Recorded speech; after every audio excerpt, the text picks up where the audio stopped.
నల్ల పిల్లి ఎదురొచ్చినా, కుక్క ఎదురొచ్చినా, ఇంకా ఉదయం లేచిన వెంటనే మంచి ముఖం చూడాలంట. ఈ జబ్బు చాలా మందికి ఉంటుంది. నేను కనబడద్దని చెప్పాను అన్నారంట.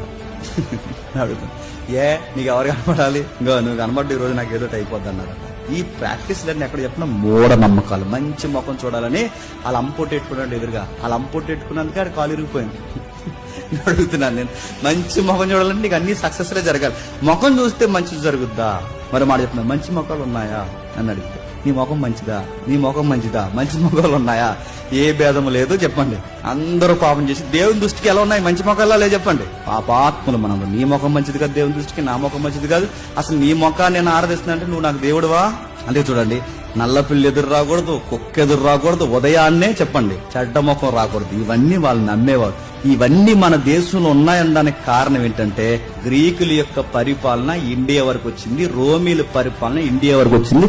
ఆ వచ్చినప్పుడు వాళ్ళ నమ్మకాలు కూడా చెప్పండి ఈస్ట్ కంట్రీస్ మీద పడ్డ. ఇన్నిటిని ఎదిరించింది చెప్పండి మొదటి శతాబ్దం క్రైస్తవం.